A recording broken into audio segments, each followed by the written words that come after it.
Now, when we look at retirement goals, there's normally three goals or three questions we normally ask individuals.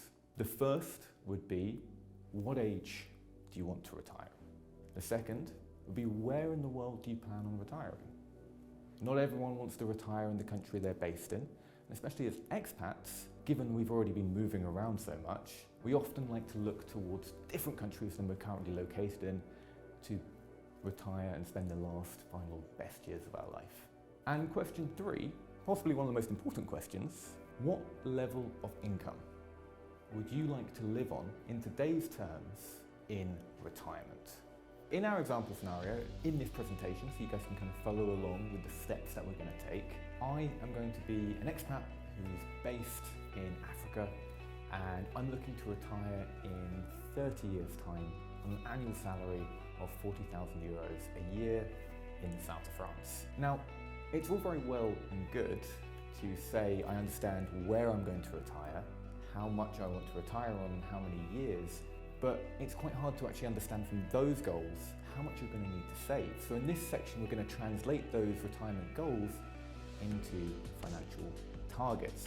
And what we'll be looking for is how to create what's known as a target sum figure. Now, this target sum figure represents how much you will need to save in total in order to achieve those goals. But firstly, it's important to account for inflation.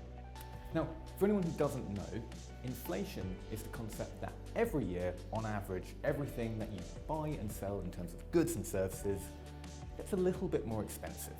The consequence of this is that means the value of each individual euro, dollar, pound sterling will erode on a yearly basis.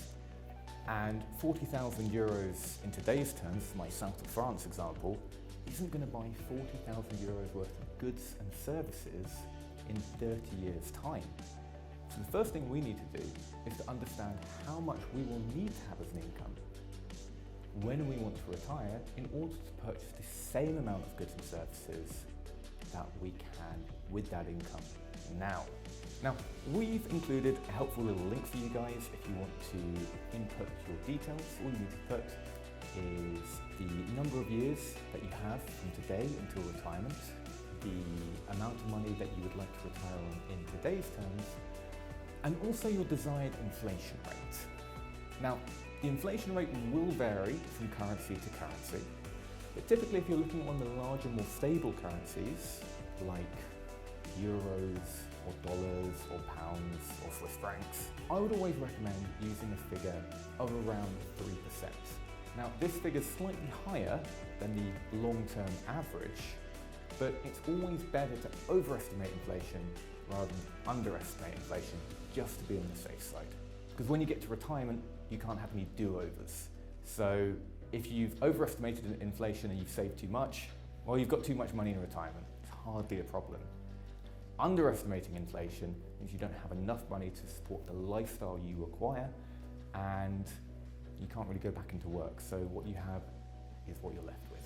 So in this compound interest example, using the information that we have, we are going to work out what is required in 30 years' time in order to buy 40,000 euros worth of goods and services today. And very simply, we're going to times 40,000 by 1.03. That allows us to increase it by 3% because we're using an inflation rate of 3. And we're going to do that 30 times. And this means that in 30 years, due to 3% inflation, everything will cost roughly 2.42 times more than it does now. And that means in order to have 40,000 euros worth of goods and services, you need to be spending around 97,000 euros in 30 years. So now we have that 97,000 euro figure, we now need to understand how we're going to generate that income on a yearly basis. Now, this allows me to introduce you to a financial concept known as the 4% rule. And the 4% rule is the idea that you can comfortably withdraw 4% plus inflation every year from a well-balanced retirement portfolio without fear of it ever running out of money. Now, essentially the concept here is that we are going to have our retirement portfolio on average grow by more than 4% plus inflation every single year. So we're never eating into the capital, we're just taking the interest off every year.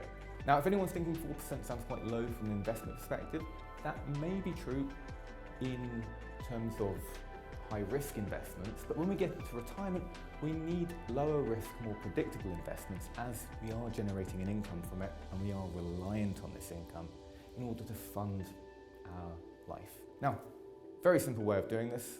All we do is we divide our desired retirement income level, so in our example that's 97,000 euros, by 0.4.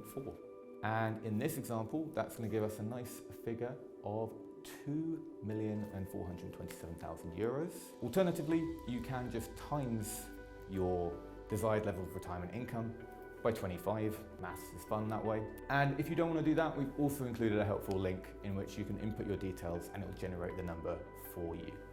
So this is how we've created a financial retirement target. Now, just to summarize step one here, we establish our desired retirement age and our desired level of income. We then account for inflation, so we understand the level of income we require in retirement, and then using that figure, we find out the target retirement sum needed to be generated in order to take that retirement income as interest at a 4% return every year during retirement.